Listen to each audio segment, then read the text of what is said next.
Hey, New City, welcome to day 30. You've made it to the end of the Blue Collar Gospel reading plan, and here we are with chapter 16, the final chapter of Mark's Gospel. So today there's 20 verses in Mark 16. I'm going to focus in on really just a couple of them, but let's read chapter 16, verses 1 through 8. It says this: When the Sabbath was past, Mary Magdalene, Mary the mother of James, and Salome brought spices so they might go and anoint him. And very early on the first day of the week, when the sun had risen, they went to the tomb. And they were saying to one another, "Who will roll away the stone for us from the entrance of the tomb?" And looking up, they saw that the stone had been rolled back. It was very large. And entering the tomb, they saw a young man sitting on the right side, dressed in a white robe, and they were alarmed. And he said to them, "Do not be alarmed. You seek Jesus of Nazareth, who was crucified. He has risen. He is not here. See the place where they laid him. But go, tell his disciples and Peter that he is going before you to Galilee. There you will see him, just as he told you." And they went out and fled from the tomb, for trembling and astonishment had seized them, and they said nothing to anyone, for they were afraid. This is God's word. Mark's gospel concludes with the resurrection story, the culmination of Jesus' entire life and ministry. In true blue-collar fashion, with just 8 verses. This is one final example of just the matter-of-fact nature of Mark's gospel, and yet we see so much packed into the conclusion. A quick side note, verses 9 through 20 in my Bible appear in brackets, and yours probably too, with a footnote regarding their inclusion.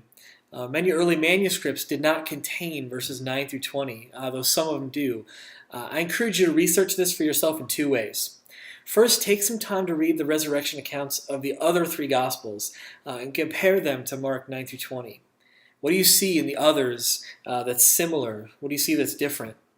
And then number 2, as a bonus, for those who enjoy investigating evidence or historical documents or things like this, do some research on your own.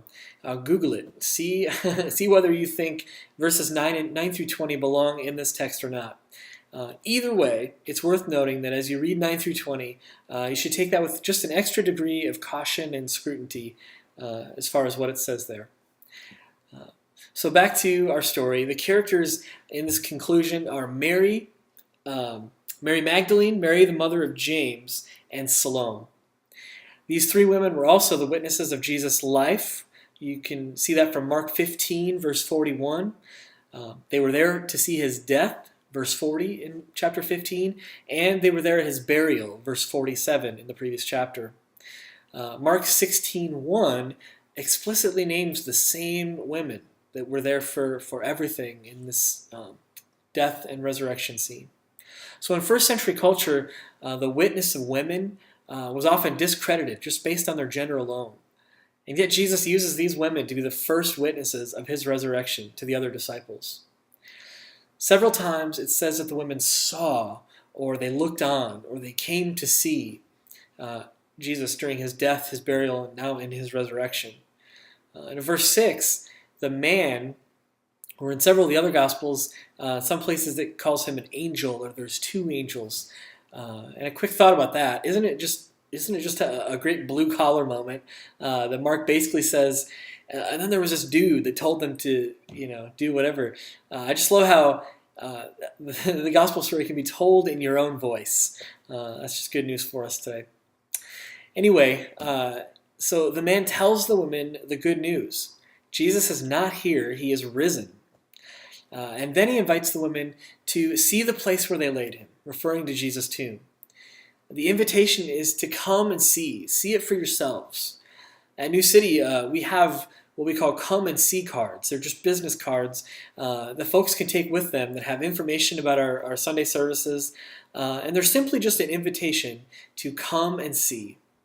The invitation puts the initiative on the receiver of that invitation to take that step, to come.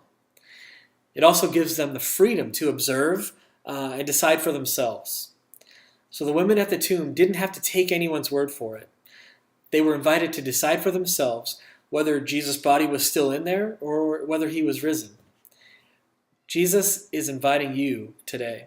Come and see. Take a step towards Jesus. Observe for yourself the validity of his claims. Is he who he says he is? Did he do what he said he would do? Is his message trustworthy? Take steps towards him and see for yourself. So the next thing the man tells the women to do in verse 7 is to go and tell. Verse 7 says, "But go, tell his disciples and Peter that he is going before you to Galilee. There you will see him, just as he told you." So the women are given a mission. Tell what you have seen. I think it's interesting that Peter is specifically named. When we last saw Peter in chapter 14, he was a broken man because he had denied knowing Jesus. When Jesus needed him most, Peter chickened out. For a blue-collar guy like Peter, I don't think it gets any worse than that. Yet, Jesus was not done with Peter, and he wanted him to know, specifically. So Jesus invites us, come and see, and then he gives us a mission, go and tell. How is Jesus specifically inviting you to come closer to him today? And what is he showing you? What have you seen that Jesus wants you to bear witness about? And who specifically is he calling you to tell? New City, my prayer is that we will draw near to Jesus, nearer each day. I pray we will see Jesus for who he is and for what he's done. And I pray that we will tell what we have seen to anyone who will listen. Come and see, go and tell.